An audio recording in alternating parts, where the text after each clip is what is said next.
I often encounter the token of conventional wisdom that fast attacks are better at filling the max meter than charged attacks, and that the fastest of the fast attacks that clock in with half a second cooldown are best of all. While this is generally good advice, I find it best to confirm this type of information before pronouncing it to be true. So today, we'll seek to understand and compile how exactly the Dynamax meter works in Dynamax battles. Before we begin, my name is Antarcticuno, otherwise known as the Dynamax Doctor, and if you like today's video or have interest in learning more about the science behind Dynamax battles, consider subscribing below. As all good stories begin, we have to start with Reddit. In the early days of Dynamax, several trainers went through the effort to collect data on the max meter and various other Dynamax mechanics. Some of the key takeaways from this research include the assertion that the max meter requires 100 energy to charge, and that every attack, no matter how pitiful, will always guarantee you at least 1 energy. The logical conclusion, then, that was made from this is that the more you can attack, the better, since slower fast attacks generate the same amount of energy as a faster one. To test some of these assertions, we'll enlist the help of our friend Alakazam. As one of the newer Dynamax Pokemon to the scene and packing a litany of strengths as a psychic attacker, Alakazam seems like the perfect fit for our experiments. Notably, it possesses 2 psychic fast attacks with different cooldown times, so we can compare. We'll also keep this Alakazam exactly at level 20, the level at which you catch it, to avoid any biases related to powering up Pokemon, which invariably results in more damage being dealt. First, let's begin with a little counting game.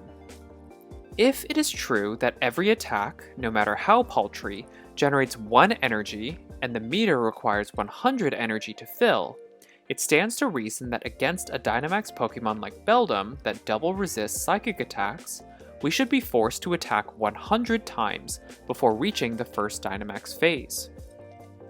For this, I will only be tapping on the screen to execute fast attacks, and will not be collecting any energy bubbles so as to not contaminate my counts. I'll speed up the recording a bit so you can appreciate just how long it takes in one case to charge the meter.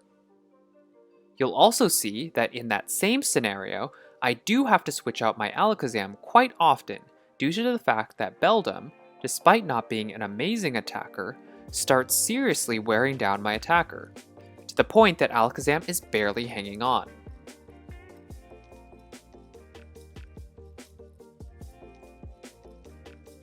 By the end of this though, you can see that we can, indeed, verify that the max meter requires 100 energy to fill, and that regardless of whether Alakazam uses Psycho Cut or Confusion, the amount of energy gained per attack is the same at 1 energy per hit. But next we should ask ourselves, is 1 energy all we can generate? Perhaps Beldum is just a little too tanky, and we ought to use a slightly weaker Pokemon. Let's swap in Abra and see how Alakazam fares again.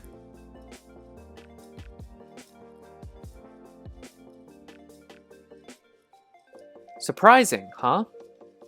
In this case, while Abra still resists psychic attacks, Confusion is out-damaging Psycho Cut by a lot more, relative to Abra's maximum HP, resulting in the max meter charging much faster per attack, and Alakazam reaching the max meter quicker with Confusion than Psycho Cut. And if we make it even easier against an opponent like Pidove that doesn't resist Psychic at all, we can see the same outcome. Notably though, with the increased amount of time it takes to reach the max meter, this results in Pidove taking more damage, leading it to be in range of a knockout via a charged Future Sight attack. If we continue this battle, we'll see that unleashing a charged attack that knocks out Pidove is significantly faster than waiting for the animations to roll in the Dynamax phase. So unless you are a particular enjoyer of watching your Pokemon grow to titanic proportions, this seems to muddy our results a bit. Clearly, fast attacks are only part of the story here, and charge attacks can be a way, especially if it avoids a Dynamax phase, to be more efficient in clearing a Dynamax battle. To dig into this a bit further, let's use our other friend, Zacian. As one of the most powerful Pokemon in the game, packing an insane attack stat and other extremely powerful charge attack in Behemoth Blade to boot, this legendary Pokemon seems like the perfect candidate to see how effective the right charge attack can be for completing a Dynamax battle faster. Again, we'll want to keep Zacian at the floor at level 20, as any additional level investment will result in more damage being dealt. Let's use Sableye for this experiment. If Zacian does well enough here, it stands to reason that against a favorable matchup like Shuckle, the same, if not better, results ought to follow. I'll be trying my best to click Behemoth Blade as soon as it becomes available, and again, avoiding any bubbles so as to measure the effect of fast attacks versus fast attacks and charge attacks together. And what we can see here is by a slim margin, using charged attacks does help us get to the max phase faster than fast attacks alone. So what are some of the key takeaways we can divine from this exercise? For one, we know that using short cooldown fast attacks is still generally a good idea. There will be situations when a slower, more damage-dealing fast attack will be advantageous, but I would postulate that this is largely relegated to the lower tier Dynamax bosses that have lower HP and thus allow these slower fast attacks to deal a higher proportion of damage per hit, and thus charge the meter multiple energy at a time. Slower fast attacks are harder to dodge too. In some of the clips you'll notice I didn't nail the timing to dodge due to the slower nature of confusion on Alakazam. And conversely, when it comes to fast attacks, the speed and incremental nature of how they fill the max meter can allow you to fire off a strategic charged attack to finish the boss before even needing a Dynamax phase, saving you time in the end.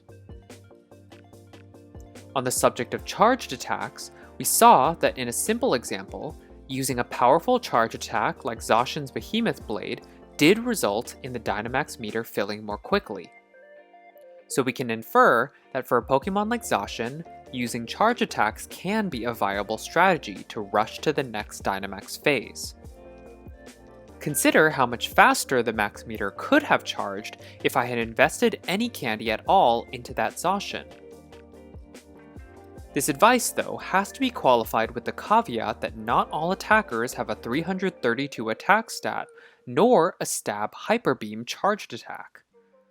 Even more so when we consider that no 5-star or Gigantamax Pokemon were available to test during this exercise, and those bosses have magnitudes more HP, so the amount of energy gained per charge attack will be less.